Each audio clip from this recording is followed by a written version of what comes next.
এই ভিডিওটিতে আমরা কমপ্লেক্স নাম্বার সম্পর্কিত আরও কিছু অঙ্ক আলোচনা করব। কীভাবে কমপ্লেক্স নাম্বার অঙ্ক করা যায়। ধরো একটা অঙ্ক বলেছে 6 নম্বর যে z equal to -2, z equal to -2, এই জটিল রাশিটি বা কমপ্লেক্স নাম্বার যাই বলো, জটিল রাশিটির অ্যামপ্লিটিউড কত? অ্যামপ্লিটিউড মানে খুব সহজ ভাষা বলতে গেলে আর্গুমেন্ট কত, অ্যামপ্লিটিউডটা কত। জিনিসটা কীরকম? জিনিসটা হচ্ছে অ্যামপ্লিটিউড তোমাদের মনে আছে কিনা জানি না। অ্যামপ্লিটিউড মানে হচ্ছে একটা কমপ্লেক্স নাম্বার সে এক্স অ্যাক্সিসের সাথে কত ডিগ্রি অ্যাঙ্গেল করছে। মানে ধরো এরকম একটা কমপ্লেক্স নাম্বার আছে, ধরো এরকম দেখতে, এরকম জাস্ট। তাহলে এই যে অ্যাঙ্গেলটা করলো সেটাই হচ্ছে থিটাটাকে ধরলাম, সেটাই হচ্ছে অ্যামপ্লিটিউড। এবার আমাদের কী বলেছে? জেড ইকাল টু -2, -2 তার মানে কখন? এইখানটা ধরো -2 আছে, ঠিক আছে। তাহলে অ্যাঙ্গেলটা কতটা করছে? এবার আমি ধরো লাল কালি নিয়ে আঁকছি, অ্যাঙ্গেলটা কতটা করছে? পুরোটা ঘুরে যাচ্ছে। কতটা অ্যাঙ্গেল হলো? তার মানে পুরোটা 180 ডিগ্রি, কারণ অ্যান্টি ক্লকওয়াইজ যাচ্ছে। অ্যান্টি ক্লকওয়াইজ মানে হচ্ছে ধনাত্মক দিক, তাই জন্য এখানে অ্যামপ্লিটিউডটা কত হচ্ছে? অ্যামপ্লিটিউডটা হচ্ছে 180 বা তোমার পাই, 180 ডিগ্রি বা পাই, যাই হোক। তো এইটা হচ্ছে তোমার অ্যামপ্লিটিউড, এইভাবে তোমরা ক্যালকুলেট করতে পারবে। আমার অ্যাঙ্গেলটা দেখা দরকার, কত ডিগ্রি অ্যাঙ্গেল করছে এক্স অ্যাক্সিসের সাথে। আচ্ছা, এরপরে দেখো, ধরো 9 নম্বর একটা অঙ্ক বলেছে একের ঘনমূল, কাল্পনিক ঘনমূল ওমেগা, একের কাল্পনিক ঘনমূল, যেটা আমরা দেখলাম আগের ভিডিওটাতে আমরা দেখেছিলাম। একের কাল্পনিক ঘনমূল ওমেগা হলে কোন কন্ডিশনটা ঠিক? কোন কন্ডিশনটা ঠিক? দেখো ওখানে সি কন্ডিশনটা হবে 1 plus omega plus omega square, এটা ইকুয়াল টু 0। বাকি যে তিনটে অপশান আছে সেই তিনটে ঠিক নয়, আচ্ছা, তারপরে ধরো আরেকটা বলেছে একের একটি অবাস্তব মূল ওমেগা এবং omega equal to -1 plus √3i/2 হলে ওমেগা স্কোয়ারের ভ্যালু কত? এবার আমরা জানি যে এটাকে হোল স্কোয়ার করলে কী হয়, আমরা দেখেছিলাম যে প্লাসটা মাইনাস হয়ে যায়, তাহলে এটা হয়ে যাবে -1 √3i/2। এই যে ওমেগার একের ঘনমূল নিয়ে আমরা যেটা আলোচনা করেছিলাম আগের ভিডিওতে, সেইটার রেসপেক্টে এই অঙ্কগুলো আছে। আচ্ছা, এবার ধরো বলেছে একটা অঙ্ক যে omega to the power 242, omega to the power 242 এর ভ্যালু কত? যেখানে কি ওমেগা হচ্ছে 1-এর একটা কাল্পনিক ঘনমূল, 1-এর কাল্পনিক ঘনমূল, ঠিক আছে। তাহলে ওমেগা টু দি পাওয়ার 242 সমান কত? দেখো আমরা জানি, আমরা দেখেছিলাম ওমেগা কিউব ইকাল টু কিন্তু 1, ওমেগা কিউব ইকাল টু 1। তাহলে দেখো ওমেগা টু দি পাওয়ার 242টাকে আমি কীভাবে লিখতে পারি? এটা is equal to omega to the power 240 plus 2, তার মানে omega to the power 240 into omega square. তাহলে omega cube, omega to the power 240টাকে লিখছি omega cube whole to the power 80 into omega square. তাহলে ওমেগা কিউব সমান 1, তার মানে 1 to the power 80 into omega square, তাহলে শুধু ওমেগা স্কোয়ার। তাহলে ওমেগা টু দি পাওয়ার 242 সমান কী হলো? Omega square. তাহলে আমাদের যদি এইভাবে অঙ্ক করতে বলে তাহলে তোমরা সঙ্গে সঙ্গে পাওয়ারটাকে ভেঙে নেবে, পাওয়ারটাকে এইভাবে ভেঙে নেবে। আমরা যেমন 240 প্লাস 2 ভেঙে নিলাম, তোমরাও ভেঙে নেবে। মানে ধরো বললো ওমেগা টু দি পাওয়ার 343, তাহলে তোমরা কী করবে? Omega to the power 342 plus 1 করে নাও, তার মানে কি omega cube whole to the power 114 into omega, তাহলে এটা শুধু ওমেগা থেকে যাচ্ছে। এইভাবে অঙ্কটা করতে হবে, মানে পদ্ধতিটা এরকম। তাহলে তোমরা বুঝতে পারছো যে কীভাবে আমরা এই ধরনের অঙ্ক করতে পারবো। আচ্ছা, এবার ধরো একটা অঙ্ক বলেছে 13 নম্বর, বলেছে a plus i b into c plus i d. এটা যদি বিশুদ্ধ বাস্তব রাশি হয় তাহলে এটার শর্তটা কী হবে? যদি এটা একটা বিশুদ্ধ বাস্তব রাশি হয়, মানে পিওরলি রিয়েল নাম্বার, তাহলে সেক্ষেত্রে শর্তটা কী হবে? দেখো এটা যে বিশুদ্ধ বাস্তব রাশি, এটাকে গুণ করে দাও প্রথমে। কীভাবে করবে? a plus i b into c plus i d, গুণ করে দিচ্ছি। তাহলে কী আসছে? A c plus i into a d plus i into BC plus i square b d. তাহলে কী আসছে? এসি আই স্কোয়ার মানে হচ্ছে -1, তাহলে AC minus BD plus i into BC plus AD. তাহলে এবার এইটা যদি হয় তাহলে লক্ষ্য করো যে এখানে বলেছে এটা একটা বিশুদ্ধ বাস্তব রাশি, পিওরলি রিয়েল নাম্বার। তাহলে এখানে শর্তটা কি, যেখানে যেটা ইমেজিনারির সাথে গুণ আছে সেটা জিরো হয়ে যাবে, ইমাজিনারি পার্টের সাথে মানে আই এর সাথে যেটা গুণ আছে সেটা জিরো হয়ে যেতে হবে, তাহলেই সেটা পিওরলি রিয়েল নাম্বার হয়ে যাবে, এসি মাইনাস বিডিটা পিওরলি রিয়েল হয়ে যাবে। তাহলে এখানে শর্তটা কি, বিসি প্লাস এডি এটা equal to zero, b c plus a d equal to zero, এই হচ্ছে প্রাইমারি কন্ডিশন এইটাকে একটা পিওরলি রিয়েল নাম্বার হওয়ার জন্য। আচ্ছা, ঠিক সিমিলারলি আরও কিছু অঙ্ক দেখো আছে, বলছে যে a plus i b into x minus i y, এটা বলেছে একটা ইমাজিনারি নাম্বার, এটা একটা ইমাজিনারি নাম্বার মানে পিওরলি ইমাজিনারি নাম্বার, মানে পুরোপুরি একটা কাল্পনিক রাশি। তাহলে তার কন্ডিশনটা কী হবে, ঠিক আগের মতো করবে। তাহলে এখানে গুণ করে নাও, a x minus i a y plus i b x minus i square b y. তাহলে কী আসছে, এ এক্স আই স্কোয়ার সমান দেখো কি -1, তাহলে মাইনাসে মাইনাসে প্লাস, তাহলে plus b y plus i into b x minus a y. তাহলে দেখো এখানে বলেছে এটা পিওরলি ইমাজিনারি নাম্বার, তাহলে কি বাস্তবটা নেই, বাস্তবের মানটা শূন্য, বাস্তব রাশি মানটা শূন্য। তাহলে এখানে শর্তটা কী হবে, যে a x plus b y equal to zero, a x plus b y equal to zero. তাহলে এইভাবে আমরা ছোটো ছোটো কিছু অঙ্ক আমরা করতে পারি। আচ্ছা, তারপরে দেখা যাক, বলছে যে 1 minus i by √5 minus i √3 এর মডিউলাস কত, এটার মডিউলাস ভ্যালু চেয়েছে, মানে মড ভ্যালু এটা চেয়েছে। দেখো এইটার মড ভ্যালু বার করতে গেলে দুটো পদ্ধতিতে করতে পারো, একটা হতে পারে এটা ইকুয়াল টু লিখতে পারো mod of 1 minus i by mod of √5 minus i √3। তাহলে সেটা সমান কী আসবে, √1 স্কোয়ার প্লাস 1 স্কোয়ার, বুঝতেই পারছো 1 স্কোয়ার প্লাস 1 স্কোয়ার, নিচে কী আসবে √5 এর হোল স্কোয়ার প্লাস √3 এর হোল স্কোয়ার।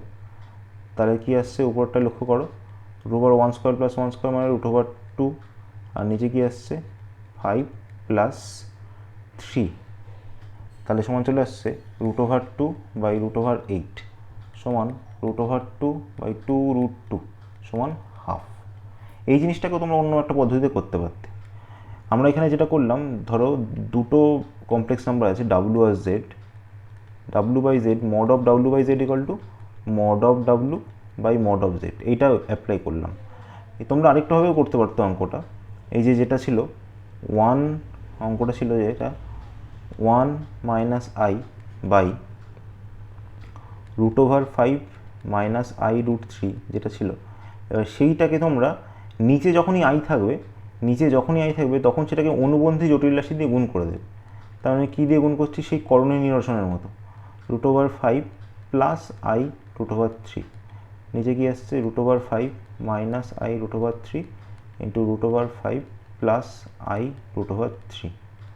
তাহলে দেখো উপরে কি চলে আসছে, √5 plus I √3 minus I √5 minus i square √3। এইটা হিসাবটা একটু দেখে নিও, 1 মাইনাস, হ্যাঁ, আর নিচে কি আসছে 5 মাইনাস আই √3 হোল স্কোয়ার, √5 এর whole square minus i √3 whole square মানে 5 হয়ে যাবে, বুঝতে পারছো। তাহলে নিচটা করে নিই আগে, 5 মাইনাস কি আসছে 3 আই স্কোয়ার, তার মানে 5 প্লাস 3 এখানে কত হয়ে যাবে, 8 হয়ে যাবে। আচ্ছা, উপরটা কি আসছে দেখো, উপরটায় চলে আসছে √5 মাইনাস প্লাস √3, √5 প্লাস √3, লক্ষ্য করো I square equal to -1 plus I common নিলে √3 মাইনাস √5, √3 মাইনাস √5। তাহলে এবার লক্ষ্য করো জিনিসটা ভালো করে লক্ষ্য করো, নিচে কি আসছে, নিচে চলে আসছে 8, আই স্কোয়ার ইকুয়াল টু -1, তাহলে নিচে চলে আসছে 1/8, আর কি চলে আসছে √5 plus √3 plus i into √3 minus √5। এবার এটা যদি মডুলাস বার করতে হয় তাহলে কী করতে হবে, তাহলে দেখো হয়ে যাচ্ছে √অফ 5 plus √3 whole square plus √3 minus √5 whole square, এটা আর বাই অ্যাজ ইট ইজ 8টা পড়ে থাকছে, কারণ √8 স্কোয়ার সমান 8। তাহলে এবার এটাকে যদি হিসাব করো তাহলে লক্ষ্য করো কী চলে আসছে, উপরটা যদি আমি হিসাব করি তাহলে চলে আসবে √5 plus 3 plus 2 √15, 5 plus 3 minus 2 √15 by 8। তাহলে উপর হিসাব করে দেখো কেটে কেটে গেলে √16 মানে √16 বাই 8 সমান 4/8 ইকুয়াল টু হাফ। এই পদ্ধতিতে করলেও আমাদের হাফ আনসার আসছে। তোমরা যে কোনো পদ্ধতিতে যেটা সুবিধা সেই পদ্ধতিতে অঙ্কটা করতে পারো, কোনো অসুবিধা নেই। আচ্ছা, তারপরে ধরো একটা অঙ্ক বলেছে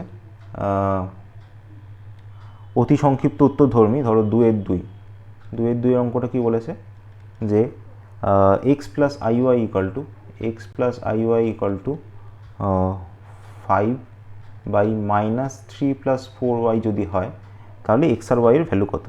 তাহলে x আর y এর মান নির্ণয় করতে বলেছে। তাহলে কীভাবে করবে, ঠিক সিমিলারলি যেহেতু দেখতে পাচ্ছ যে নিচে তোমার আছে, নিচে যেহেতু i সম্বলিত পদ আছে তাই জন্য এটাকে ওই অনুবন্ধী জটিল রাশি দিয়ে গুণ করে দেবে। মানে কী করছো, -5 ইন্টু -3 মাইনাস 4i, আর নিচে কী হচ্ছে -3 plus 4i into -3 minus 4i। তাহলে কী আসছে 5 ইন্টু -3 মাইনাস 4i, তাহলে এখানে চলে আসছে 9 minus 16i square, 9 minus 16i square. তাহলে কী আসছে 5 ইন্টু -3 মাইনাস 4i বাই 25, কারণ i স্কোয়ার সমান -1, মাইনাস মাইনাসে প্লাস হয়ে যাচ্ছে 25, তাহলে 1/5 ইন্টু -3 মাইনাস 4i। এবার কম্পেয়ার করো, এটা সমান x প্লাস iy, মানে x প্লাস iy সমান কী আসছে 3/5 মাইনাস 4/5i।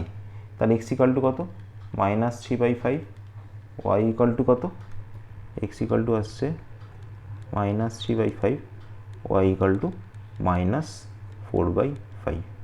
তাহলে কম্পেয়ার করে আমরা এটা পাচ্ছি। তাহলে এইভাবে আমরা কিছু কিছু অঙ্ক x আর y এর ভ্যালু বার করতে পারি। আচ্ছা, এবার একটা অঙ্ক লক্ষ্য করো 6/6 অতি সংক্ষিপ্ত। তাহলে এই অঙ্কটা বলেছে যে 1/1 minus cos theta minus i sin theta, এটাকে a প্লাস ib এই ফর্মে লিখতে, এটাকে a প্লাস ib এই ফর্মে প্রকাশ করতে। তাহলে এই অঙ্কটা কীভাবে করবে, ঠিক একই পদ্ধতি আমরা যেটা শিখলাম। তাহলে উপরে কী দিয়ে গুণ করতে হবে, 1 minus cos theta plus i sin theta, plus দিয়ে গুণ করে দিচ্ছি।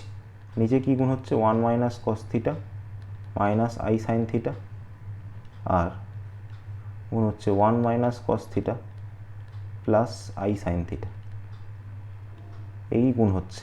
তাহলে জিনিসটা কী আসছে লক্ষ্য করে দেখো, 1 minus cos theta plus i sin theta by 1 minus cos theta whole square minus i square sine square theta, তাহলে এই জিনিসটা কী চলে আসছে লক্ষ্য করো, 1 minus cos theta plus i sin theta by নিচেরটা যদি ভাঙো তাহলে কি আসছে 1 minus 2 cos theta plus cos square theta plus sine square theta. তাহলে এইটা 1, এটা সমান 1, তাহলে আমি লিখছি কি নিচে উপরে চলে আসছে 1 minus cos theta as it is থেকে গেল প্লাস i sin থিটা, আর নিচে চলে আসছে 2 মাইনাস 2 cos থিটা, তাহলে 2টা কমন নিতে পারো। তাহলে এইখানটা যদি 2টা কমন নিয়ে নাও তাহলে তুমি দেখো কি আসছে 1 minus cos theta by 2 into 1 minus cos theta plus i sin theta by 2 into 1 minus cos theta. তাহলে তোমার কি চলে আসছে half plus i sine theta by 2 into 1 minus cos theta. তাহলে এটাই দেখো আমাদের a plus i into b ফর্মে, a plus i into b ফর্মে চলে আসছে। তো তোমরা এই যে টার্মটা আসছে sine theta by 2 into 1 minus cos theta, সেটাকে আরও রিডিউস করতে পারো। সেটা যদি তোমরা ট্রিগোনোমেট্রি জানো, ট্রিগোনোমেট্রি যদি করে থাকো তাহলে সেটা দেখবে চলে আসবে কট থিটা বাই 2, মানে চলে আসবে এই sine theta by 1 minus cos theta সমান sine theta by 1 minus cos theta. এটা যদি ট্রিগোনোমেট্রিটা হয়ে থাকে তাহলে দেখবে এটা আসবে কট থিটা বাই 2। সেটার ব্যাপারে আমি যাচ্ছি না, তো আপাতত এইভাবেই রাখতে পারো i into sine theta by 2 into 1 minus cos theta. তাহলে এটাই হচ্ছে এ প্লাস আইবি ফর্মে, যেখানে এটা হচ্ছে হাফ আর বিটা হচ্ছে এই যে এইটা sine theta by 2 into 1 minus cos theta. তাহলে এই হচ্ছে আমাদের কিছু অঙ্ক। তো নেক্সট ভিডিওতে আমরা আরও কিছু অঙ্ক এই সম্বন্ধেও আলোচনা করব। ধন্যবাদ।